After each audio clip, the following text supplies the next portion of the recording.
For juniors, we did Profiles in Courage, which was a pretty cool unit. I put my heads together with Leah Hannon, and we came up with a couple of cool ideas. What we did was we read a couple of excerpts from JFK's Profile in Courage, and they went to the website, JFK Libraries. I can't remember what it is right now, to be honest with you.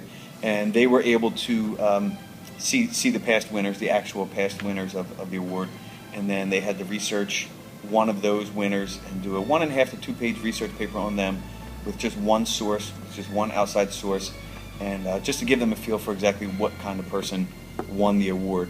And then what we did is we nominated people in the classroom. The students nominated outside people, real world people, and originally we were going to do people that had to be dead, but we opened it up to anybody. Maybe not such a great idea. I probably should have restricted it a little bit because some of the choices that I was getting weren't exactly courageous individuals. Some of them were.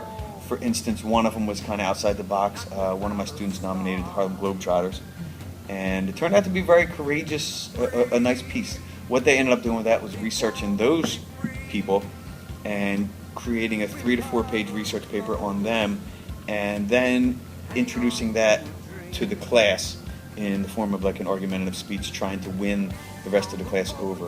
What we did is we took the 24 students and we broke them into 4 groups of 6, and each group of 6, each person in that group of 6 had to vote for someone inside their group, so we came up with 4 finalists for the class, and the Globetrotters was one of the winners, which was pretty cool. The only people we restricted it from was, I think, no Martin Luther King, no Rosa Parks. They were a little bit too obvious, but the actual research itself was nice.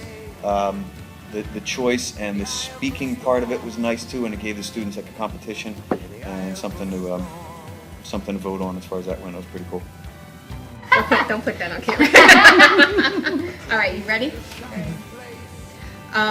So the performance task that the juniors did this year was the Profiles in Courage paper, research paper. We based it off of the John F. Kennedy book, Profiles in Courage. Students had to select a public figure who demonstrated courage to them. Originally, the task was that they had to pick a political figure. We found that to be too difficult. So we gave them a list of people to pick from, or a student selected the teacher approved person. And we had them put their names on the list with the topic that they had, and then if they had something that was not approved by us, we had to look at it and approve it just so we know who had what person. So we gave them a printout of the whole thing, and there were 8 steps to it. So they started out with selecting a candidate and submitting it. Then they had to find sources and submit it via Noodle Tools. And then they had to do outlines and various drafts. And then they had to present their paper and then record their presentation. So overall, I think the project was good in terms of developing their research skills. I think we let it go a little bit too long. Ours lasted about 7 to 8 weeks, which was not good in the long run.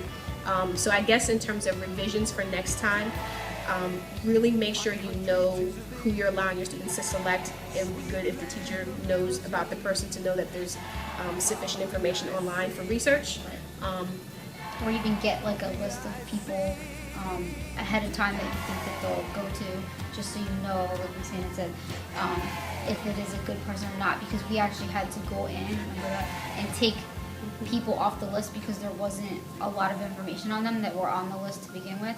So to just come up with a list, or even have your kids come up with a list and just kind of look at them beforehand, so you know what would be a good person to do, because we had students that were like a week in with a person that we thought would have more information on it, and there wasn't as much as we thought, so we had to have them change. Our project ended up being, we told the students they needed to type up a 4 to 5 page paper. I think next time that we do it, it'll be about 4 pages. But the project is beneficial in that it really refines their research skills. So for that, so the research project itself, while it was very demanding for the students, was good in that it helped them refine their research skills. The skill that we think they should focus on most is synthesizing their information from multiple sources and then knowing how to organize it. That was the most difficult part for our students. They were fine with source validity, they were fine with finding information, But when it came to actually bringing it all together into one idea about courage, that was the toughest part. So I think junior year should really focus on synthesizing information from multiple sources. Right, and doing that in different ways, just so it reaches all the students. I think that would be helpful for our students when they actually go to write the paper instead of us having to go back and work something and redo it or just do it that way the first time.